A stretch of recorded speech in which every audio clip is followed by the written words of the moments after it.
मुताबिक जो रूस है उसकी जमीनी बढ़त की रफ्तार जो है पहले के मुकाबले काफी कमी आ गई है। उसमें यूक्रेन ने जो है अच्छा खासा फाइट बैक किया है और इसकी भरपाई के लिए जो रूस है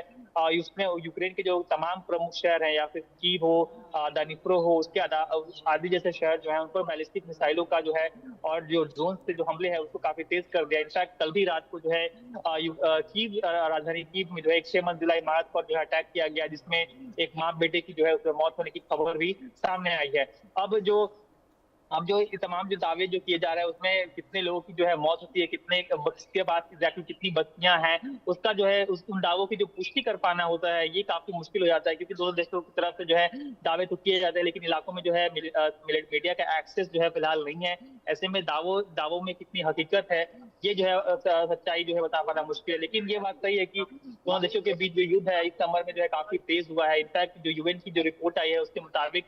जुलाई का जो महीना रहा है वो यूक्रेन के लिए कम से कम वो पिछले कुछ महीनों में सबसे ज्यादा जो है खतरनाक रहा है। सबसे ज्यादा नुकसान जी। जो है यूक्रेन को उठाना पड़ा। तकरीबन 600 से ज्यादा नागरिक जो है एक अकेले महीने में जो है उसकी मौत हो गई है। तो कहीं ना कहीं उस हिसाब से देखा जाए तो काफी डेडली पूरा समर का सीजन रहा है दोनों देशों के बीच। लेकिन उस बीच आप देखिए कि लगातार रेड सी में भी आप देखिए कि लगातार जो स्थिति है वो खराब होती जा रही है। रूस और यूक्रेन जो है एक दूसरे के जो शिप्स हैं उन पर अटैक कर रहे हैं, जिससे अनाज का जो सप्लाई है दुनिया के लिए उस पर भी जो है एक संकट पैदा हो गया है। और जो तुर्की जैसे देश है जो लगातार इस बीच जो है एक मध्यस्थता करने की कोशिश कर रहे हैं और कोशिश कर रहे हैं कि दोनों देश जो है कम से कम रेड सी में जो अटैक्स जो शुरू कर दिए हैं दोनों देशों ने एक दूसरे पर, उसको जो है उस पर जो है किसी प्रकार का एक टेम्पररी जो है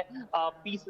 एक जो है पीस अग्रीमेंट साइन हो जाए या फिर पीस जो है अनऑफिशियल पीस बन जाए, ताकि जो अनाज का जो सप्लाई है और उसके जो दाम जो दुनिया भर में बढ़ रहे हैं उसको जो है कंट्रोल किया जा सके। तो उसको लेकर कोशिशें हैं। हालांकि रूस की तरफ से जो है फिलहाल जो है कल साफ साफ इस बात को लेकर मना कर दिया गया कि वो जो है किसी भी प्रकार के ऐसे मूड में नहीं है जो यूक्रेन को जरा सा भी कहीं से राहत दे, जो टेम्पररी राहत दे, ताकि यूक्रेन जो है एक बार फिर से जो है तमाम जो अपने असली बारूद है या फिर अपनी जो रणनीति है उसको फिर से बेहतर और स्ट्रॉन्ग कर पाए।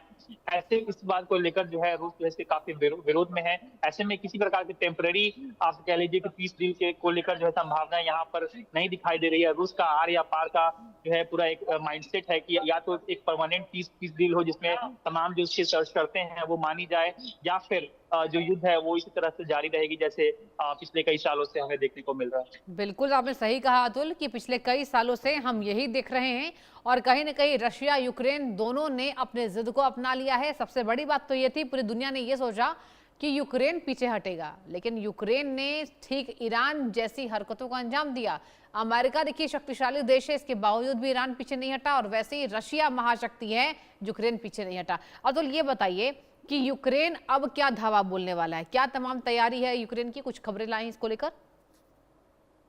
जी बिल्कुल, देखिए जो समर कैंपेन का जिसका मैं जिक्र कर रहा था, जिसमें आपने देखा हो कि जुलाई का महीना जो था वो काफी डेडली था यूक्रेन के लिए और विशेषकर के कीव के लिए जो राजधानी है। तो उसके बाद जो यूक्रेनी सैनिक हैं, यूक्रेनी जो स्ट्रेटेजिक्स हैं और जो खुद प्रेसिडेंट है व्लादिमीर जेलेंस्की, उनके उनके बीच जो है लगातार बैठकों का दौर जारी है कि आखिर किस तरह से जो रूस के जो तमाम हमले हो रहे हैं उसको और कैसे मुंहतोड़ तरीके से जवाब दिया जा सके और कैसे रूस को जो है कम से कम ब्लैक सी में जो है एक पीस के लिए जो है मजबूर किया जाए, उसको लेकर लगातार जो है स्ट्रेटजीज बनाई जा रही हैं, ताकि जो तमाम जो दावे जो इनफैक्ट किए जा रहे हैं, देखिए जो 19 जो गाँव के जो दावे किए गए हैं उसको लेकर भी जो है डायरेक्ट जवाब जो है यूक्रेन की तरफ से आना बाकी है। और ये तमाम जो ऐसे इलाके जो ईस्टर्न फ्रंटियर्स के इलाके हैं यूक्रेन की, जाहिर सी बात है काफी महत्वपूर्ण है उनके लिए। यूक्रेन जो है उन गाँवों पर या फिर उन इलाकों पर जो है अपना दावा कभी देना नहीं चाहता, और उसके और यही जो है आप कह लीजिए कंटेस्टिंग पॉइंट है दोनों देशों के बीच, क्योंकि ये जब ऐसा तमाम ऐसे इलाके हैं जो रूस जो है अपने कब्जे में जो ले चुका है और चाहता है कि रूस हो, यूक्रेन हो माफ कीजिए, या फिर कोई दुनिया हो, खासकर विशेषकर जो यूरोप के अलाइज हैं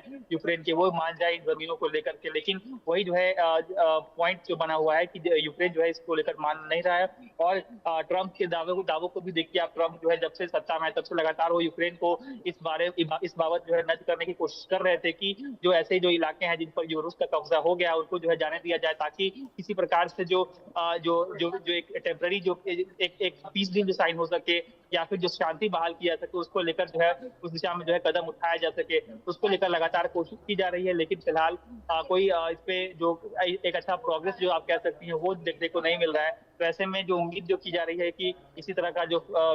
युद्ध जो चल रहा है दोनों देशों के बीच आगे भी चलता रहेगा और जो युद्ध का जो दायरा है अब बढ़ता जा रहा है। आप देखिए कुछ दिनों पहले किस तरह से तकरीबन 300 किलोमीटर दूर रूस के अंदर जो एक काफी एक सेफ कमर्शियल साइट थी, जहां पर कई सारे जो माफ कीजिए जो रूस के जो काफी आर्म्स और एम्यूनिशन जो ड्रोन्स और फाइटर जेट्स यहाँ पे पार्क थे, उस इलाके को जो है जेट ड्रोन से इनफैक्ट जो है हाइब्रिड एक एक एक जो जेट ड्रोन चल के आया है यूक्रेन की तरफ से, उससे हमला किया गया, जिससे रूस जो है काफी बौखला गया उस हमले के बाद। और आप देखिए कि अब किस तरह से रेड सी में भी जो अटैक का और काउंटर अटैक का जो सिलसिला है वो फैलता जा रहा है। यानी कि कह सकते हैं आप युद्ध का दायरा जो है वो कमने के बजाय लगातार बढ़ता जा रहा है। ऐसे में चिंताएं जो है केवल यूरोप में नहीं है, जो बाकी दुनिया के देशों में भी है। और इसलिए आप देख रहे हैं कि तुर्की भी जो है किसी तरह से जो है मध्यस्थता करने की कोशिश कर रहा है ताकि कोई सोल्यूशन निकल सके, कोई टेम्परेरी ही कोई जो एक आप कह सकते सीज फायर हो सके दोनों देशों के बीच, ताकि आगे और बातचीत की जा सके। चलिए ठीक है अतुल, बहुत अच्छी आपने जानकारी दी। देखने वाली बात होगी कि अब यूक्रेन क्या कुछ कदम उठाता है। बहुत शुक्रिया आपका जुड़ने के लिए, तमाम जानकारी हम तक साझा करने के लिए।